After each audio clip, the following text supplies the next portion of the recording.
Good evening, Northern Colorado. This is Bart, N0NYY. I am located in Evans, Colorado, just south of Greeley, and I will be net control for tonight's NCARC TechNet. And I'm already stumbling over my tongue. The purpose of the TechNet is to enlighten amateur radio operators on topics of a technical nature. We will do our best to answer any technical questions to benefit all listening.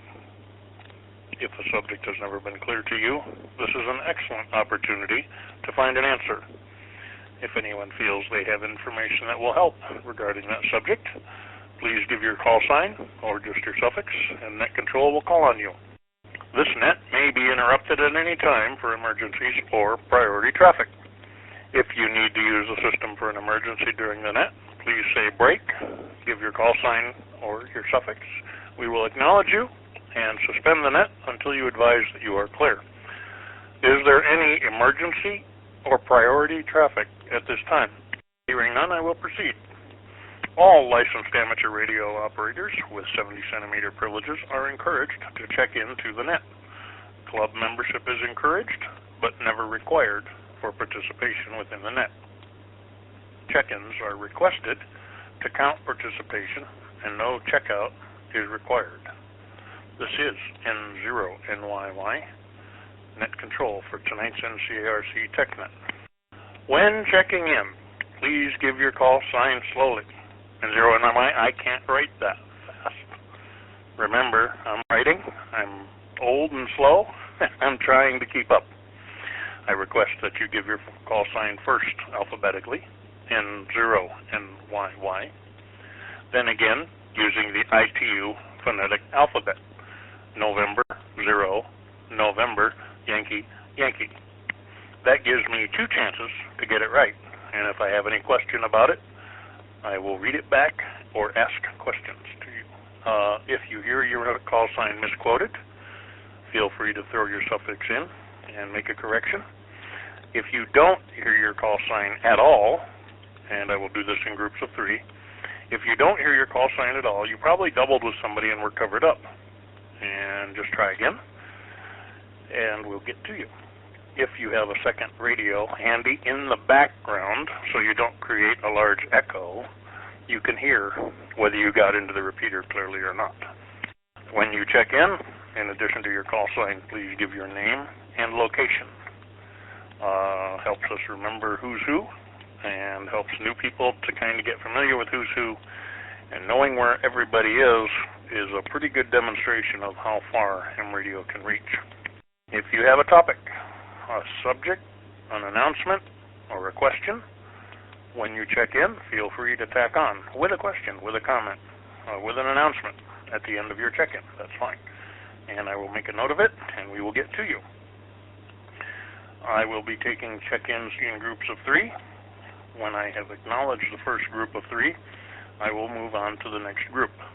I will also leave periodic breaks here and there if anyone wishes to check in on Echolink. If you're checking in on Echolink, in most cases you cannot transmit until the repeater has dropped completely. So when we go for Echolink check-ins, we'll make sure the repeater drops completely, wait a few seconds for those check-ins, then we will proceed. This is November 0, November Yankee Yankee, Bart in Evans. I will be taking check-ins to start with from call suffixes, alpha through Mike.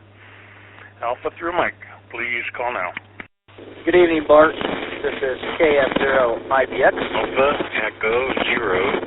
Bravo, X-Ray, Brian and Green. Mobile in Northern Fort Collins. All right, stand by. KF0IBX, your name and location, please. Kilo Foxtrot 0 India Bravo X-Ray, Brian and Greeley. Thank you, Brian. There was a triple or a quadruple or something there. Mobile, North Fort Collins. Please go again. Good evening, Bart. This is AE0KO, Alpha Echo 0 Kilo Oscar, Brad, HT Mobile, North Fort Collins. Thank you, Brad. Thank you, Brian. Was there someone else that tried to check in that multiple there? Okay, net acknowledges KF0IBX, AE0KO. Thank you, gentlemen.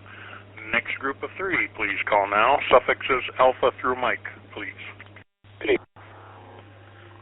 KA6 ETE, it's Kilo Alpha 6, Echo Tango Echo, Jim and Loveland. ETE acknowledged. Someone doubled at the beginning. Doubling station. Go again, please. Good evening, Bart. This is K0HAK, Kilo 0, Hotel Alpha Kilo, Dave in Fort Collins. Good evening, Bart. This is November 0, Echo Mike Papa, N0 EMP, with Debbie, Kilo 0 Delta Bravo Echo, K0 DBE, Fort Collins. Okay. Net acknowledges K0HAK, N0 EMP, and K0 DBE, which reminds me, thanks to you, Greg, I have a subject for the net tonight. Or a semi-complaint. That book you loaned me has consumed my life, but that's my own fault. Anyway, moving along. Could I get the next group of 3, please? Kilo Foxtrot 0 Lima Romeo Romeo. Kilo Foxtrot 0 Lima Romeo. Dave, North Glen.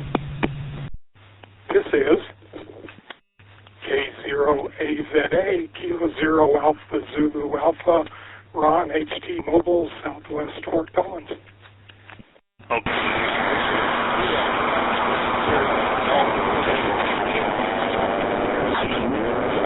Romeo in North Glen, is that correct?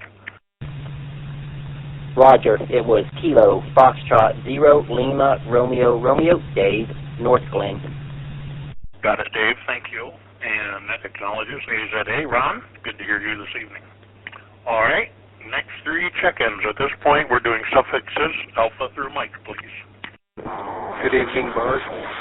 KF0GQH, Kilo Foxtrot 0, Golf Quebec Hotel, Kent in Wellington. GQH recognized. Kent, good evening. And doubling station with Kent. Go again, please. This is AE0CF Alpha Echo 0 Charlie Foxtrot Ben Fort Collins. Gotcha, Ben. Good to hear you this evening. All right. Any other call signs, ALF, with suffixes beginning with Alpha through Mike? Please call now. W2MIC, Whiskey 2, Mike, India, Charlie, Mark, Loveland, no squirrels. KD0EXB, Kilo Delta 0, Echo X-Ray Victor, the other Brian to say Southwest Greeley. Okay, not hearing a third. Net acknowledges W2MIC. Good evening, Mark. KD0EXV, Brian. Thank you both. I'm going to go for all call suffixes, Alpha through Zulu. We'll go 3 at a time. Again, give your call sign alphabetically, give your call sign phonetically, give your name, give your location. And you all have been real good speeds this evening. It's been easy to keep track. Thank you very much. Next group of 3, all suffixes. This is KB0YDN, Kilo Bravo 0 Yankee Delta November, Eric, Pinewood Lake, with a question. Good evening. M0BNK, November 0 Bravo November Kilo, Rick in LaPorte. All right, we got 2. YDN, Eric, good evening. BNK, Rick, good evening. And Eric, I note that you have a question. Thank you. Next group of 3 check-ins. All suffixes, please call now. This is KE0SDL, Kilo Echo 0, Sierra Delta Lima, Benjamin in Fort Collins. That acknowledges KE0SDL. What was your name again? I'm sorry, you were going a little fast for me. My apologies, Benjamin in Fort Collins. Got it. Thank you, sir. Next group of 3. KG6OBC, Kilo Golf 6, Oscar Bravo Charlie, Justin, Mobile, heading towards Alt at the moment. No traffic. All right. KG6OBC. For some reason, writing that is a challenge for my brain, but I got it. Thank you. At this point, we're going to take a small break and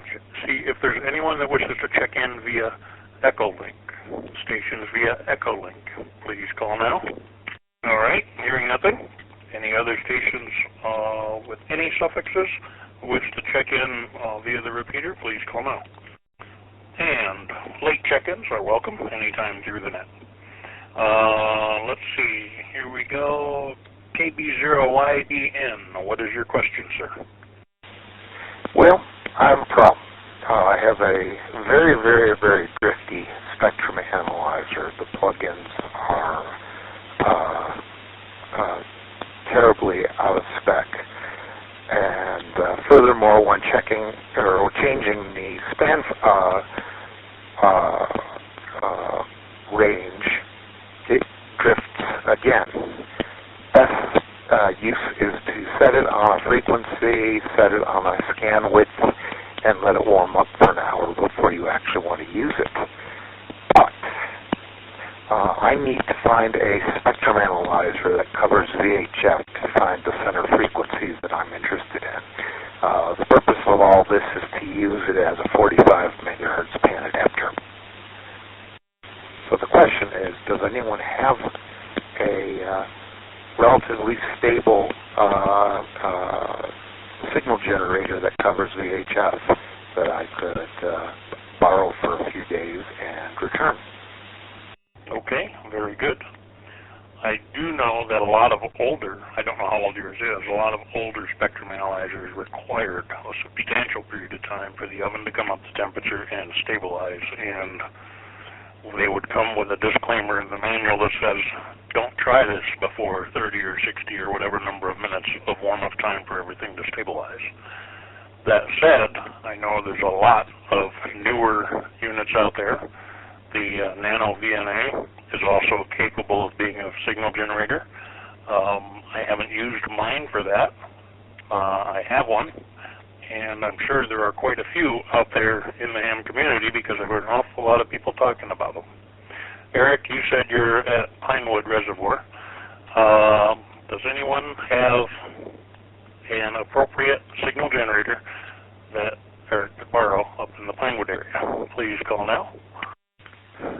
N0EMP. N0EMP, go ahead.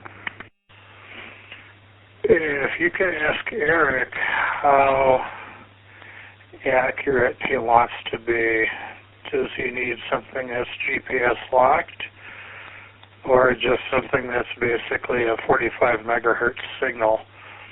Eric, go ahead and go direct with Greg. The answer is it doesn't have to be very accurate. It does not have to be GPS locked. I'm thinking plus or minus 100 hertz is going to be fine for me. I don't know how that works out for parts per million, but we're not talking accurate. And as an add-on, I have a Nano VNA. I did not know it could produce a single signal as opposed to a sweep. So what can you further elaborate on that part? KB0YDN, back to that. I have been told that it can do it, and I saw a YouTube video that mentioned it, but I did not go into depth on doing it, and I haven't set it up to do it myself. I would suggest either a Google search or a YouTube search for Nano VNA signal generator will probably yield you good results. Joseph? Ben, good evening. Go ahead. Yeah, actually, it's fairly simple, so to speak. If you use your Nano VNA, all you need to do is to set it in the stimulus settings. There's a quote-unquote CW setting. Well, that depends on which firmware you have, but at least on mine, there's a quote-unquote CW setting, and this will basically lock the Nano VNA's signal generated to a specific frequency, and if that should do what you need to. Just need to be worried about Nano VNA does use harmonics for anything above 300 megahertz, so you can't sort of do this for those frequencies. This is AE0CF. YDN. Thank you, Ben. YDN, go ahead. Since this is frequency 45 megahertz, I don't have to worry about the harmonics above that point, but that sounds astonishingly simple. I have to look in the menu drawing that came with mine to see where it falls within the menu and proceed from there. But thank you, Ben. I really appreciate that. KB0YDN, back to that. And 0AMP for YDN. Go ahead, direct. Hey, Rick, I thought you had mentioned you had a Leo Bodnar. I do, but I have it with the Linux software, not the Windows software. I do not have a single Windows machine capable of running the Windows software. They're all very, very outdated. I'm talking Windows 95. And they are getting it right by the data sheet is sometimes a little bit tough. I don't know if you've ever looked at the diagrams of the generator, but I do have a Bodnar GPS disciplined oscillator, so I suppose I could find a way to get it from here to there and then back again, but it would take some effort. Thank you. YDN, back to that. All right. Excellent. Eric, I will consider your question answered, unless you have any further on that. And this is what I love about TechNet. Somebody out there knows the answer very, very frequently, and if they don't, they know where to find it. Eric, are you satisfied with your answers? Mostly. I'll probably have a follow-up on the next net after trying a few things with the NanoVNA and with the Bodnar device to see if I can do this fairly easily. And we'll see where we go from here. As for the age of the spectrum analyzer, P140T frames, not 141, 140, its predecessor, with plugins. So we're talking ancient history. I think it's 5U or 6U high. AB0YDN, back to that. Very good. We even have dinosaur doctors out there. Yes, we do. Especially for ham radio equipment. All right, at this moment, I'm going to take a quick break and see if anyone wants to check in via Echolink. Any check-ins via Echolink, please call Net Control now. Hearing none. Are there any late check-ins on the air? Any suffixes, please call Net Control now. November 0 Delta, November Yankee, Jim in Fort Collins. Hi, Bart. And this is N0NYY Net Control for this evening's NCARC TechNet. N0DNY, recognized. Thanks for checking in, Jim. Good to hear you. Any other late check-ins this evening? Please call now. KF0 LDS, Kilo Foxtrot 0, Lima Delta Sierra, Lakewood, Noble, Norval. KF0 LDS, recognized. Thanks for checking in, Norval. Any other check-ins? All right, hearing none, does anyone have any topics, questions, or announcements for the TechNet this evening? Please call now. BNK. Good evening, Rick. Good to hear you. Go ahead, sir. 0 BNK. I had this old automotive audio stereo amplifier. It's no good. And there was a big old toroid in there, so I cut it out of there, took all the wires off of it. It's blue in color. It's about 5/8 thick, an 1.5 inch in diameter. Does anybody know, is that useful to any kind of ham radio stuff, or do I need to just throw it at a critter? Well, not hearing any other answers, my suggestion would be that it's a very good power supply filter toroid. The older stereo equipment in cars with breaker points in the distributor, and even some of the early electronics electronic ignition were very, very noisy. And a lot of older audio equipment had pretty large toroids in parallel with a fairly hefty electrolytic capacitor, and they used that to eliminate noise coming into the stereo from the power lead. We have similar issues on our vehicles and our radios today. If you have a toroid in series with the power lead and a hefty capacitor to ground, or two of them, one in front of the toroid and one behind, you can do a very good job of eliminating most audio frequency noise off of your incoming power. For that, it would probably be as useful as it was in the original device. As far as RF goes, we would have to figure out exactly what the material is. My suspicion is that it's a high enough iron content that it's probably more designed for filtering the lower frequencies. Have any input on the toroid? YDN wants to comment. YDN, go ahead. Just peripherally related, I found out within the last 2 weeks, as some car manufacturers are dropping AM where all the traffic information stations are, that cars, as a broad general rule, do not have to meet Part 15, which was a shock to me. KB0YDN back tonight. That doesn't surprise me too much. While it is peculiar, think of the size of the automotive industry and their noise emissions. Well, how far away do you have to be to hear it? Well, if you're more than, pick a number, 50 feet away or 100 feet away, you won't hear it. Well, I'm going 50 miles an hour, I'll be 100 feet away in half a second. Why are we even concerned about this? Was probably their rationale. Based on their size and their volume and their financing, the automotive market is a pretty tough enemy to pick a fight with. And if that was a soapbox, I apologize. Any other questions, comments, or check-ins for the net this evening? Please call now.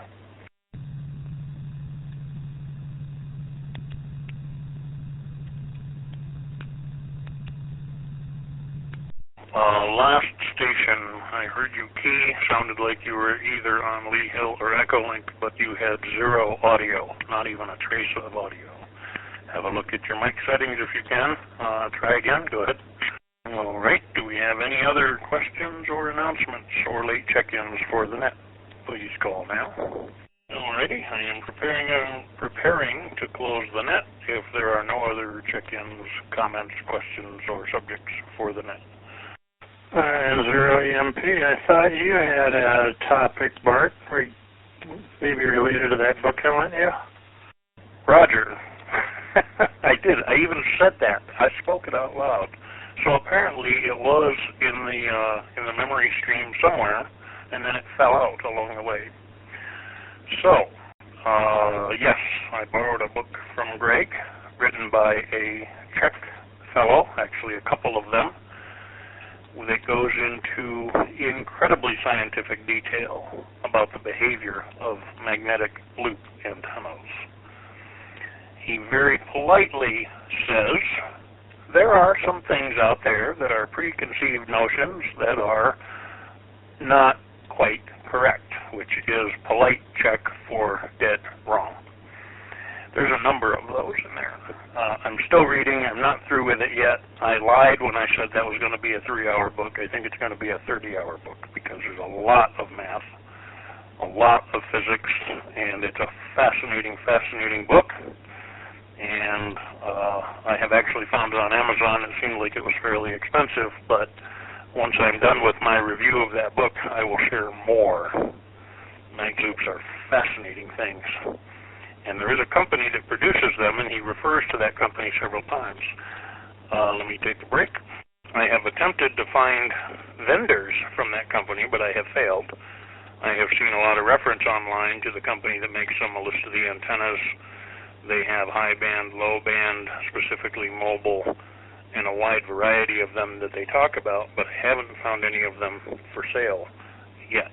But I haven't looked exhaustively because I keep going back to reading instead of researching. So thank you, Greg, for the use of the book. Give me just a moment and I will grab the title. I stepped out of the room for just a second, but I did hear somebody key up. Was there another station to check in and go now? Okay, I'm not sure if that's another station or interference, but there was zero audio. The title of the book is Magnetic Loop Antenna, singular. The subtitle is Slightly Different Each Time. And I can relate to that. This is N0NYY, Bart, Net Control for this evening's NCARC TechNet. There are two authors of this book, Aldrich Berger, last name Bravo, Uniform, Romeo, Golf, Echo, Romeo, such as you find at McDonald's, and Marek Dvorsky, Delta, Victor, Oscar, Romeo, Sierra, Kilo, Yankee. Those are the two authors, and this is really a fascinating book. Beware, it's going to test your science knowledge, though. Greg, I believe you have read the entire book. Do you have any commentary you would like to add? Zero EMP and Zero NYY. Just that the reason I lent that to Bart in the first place, we were discussing magnetic loop transmit antennas, and one of the sections of that book shows making a loop out of nested sections of a tubing called Pexal, P-E-X-A-L, which is aluminum tubing with polyethylene bonded on both sides, inside and out. It's flexible, semi-flexible, and it's designed for water, for drinkable, especially hot water, for residential and commercial use. And when you nest those together, it makes a capacitor that's capable of tolerating very high voltage, which you can get in a transmitting loop at 100 watts. And I thought that was an interesting approach to that problem. Other than that, he had some feed methods for loop antennas that I wasn't familiar with, like using a toroid inductor to feed a loop antenna. So it had some good practical things in there. It wasn't just a bunch of math. And Zero EMP. KF0LRR. Wow. LRR. Go ahead, Dave. Yeah, sorry, gents. I had to step in for dinner, so I missed this part of the discussion. So sorry to interrupt again. But what book are we talking about? Thank you. Back to Net. Dave, the book is one that I borrowed from Greg and Zero EMP. The title of the book is Magnetic Loop Antenna, singular. The subtitle is Slightly Different Each Time, and it was written by two Czech gentlemen, and it is proving to be a very interesting read. Thank you so much. I'm always looking for a new read. Appreciate it. Roger, would you like the authors' names? Yes, please. Thank you. Okay. The first author is Aldrich Berger. That's old and rich, like I wish I was. I'm old, but I'm not rich. Berger, spelled B-U-R-G-E-R, like a hamburger. The second author is Marek, Mike Alpha, Romeo Echo Kilo, last name Dvorsky, Delta, Victor, Oscar, Romeo, Sierra, Kilo, Yankee. Copy? I copy, Net. Thank you. You're welcome. I'm sure that it's going to help me in my design plans for a mobile antenna for the HF, and that's what I'm looking forward to. And yes, there's lots of very practical stuff in addition to the in-depth math and physics. It's just, I love the book, and it's pulling my brain ahead pretty quickly. Do we have any other check-ins, comments, questions, or subjects for the Net this evening? Please call Net Control now. November 0 Delta, November Yankee, Jim here. Bart, I took your advice and ordered a magnetic loop. It takes a long time to create them, apparently, but I'm not going to regret that, am I? I don't think so. I think it'll be fascinating. There are some things to watch out for. If they give you a power limit for your magnetic antenna, stick to it firmly. One of the unusual characteristics of the magnetic loop antenna is it's basically a 1 or 2 turn inductor in parallel with a capacitor. And at resonance, the voltages across the capacitor can be a challenge. In the book, they discuss some 100-watt HF radios feeding some of these loops, and they're looking at 3 to 12 kV across the plates of the capacitor. So if you get an antenna that has a spec that is lower in wattage, honor that spec, or you're going to have arcing on your cap, and that could very well be the end of the antenna without at least replacing the capacitor. There are very high voltage capacitors available out there, should anyone choose to build your own.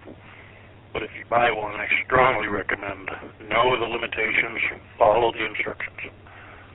And 0NYY net control for this evening's TechNet. Do we have any other questions, comments, or subjects for the net? All right, hearing none, I will go ahead and close this evening's NCARC TechNet. I'd like to thank everyone for their participation. We had a total of 18 check-ins tonight, and was it IDN, I think? No, who mentioned that they had just got the DNY, Jim, sorry. If you hear Bob, W0BNC, on, you might ask him. He has a fair amount of actual experience with several magnetic loops that he has either owned in the past or currently does. He can probably give you better information. I have built one. It's very, very large because it was designed to work on 160.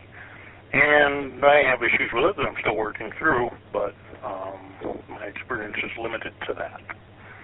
So, I will go ahead and close the net this evening at, of course my watch went dark, I'm going to call it 6:44. Yes, I could be off a little bit, that's okay. 7-3 all, thank you very much for your participation. This is a blast, I love it. And 0NYY, returning the repeater to normal service. This presentation was brought to you by the Northern Colorado Amateur Radio Club. For more information, visit our website, ncarc.net. Thanks for watching, and don't forget to like and subscribe.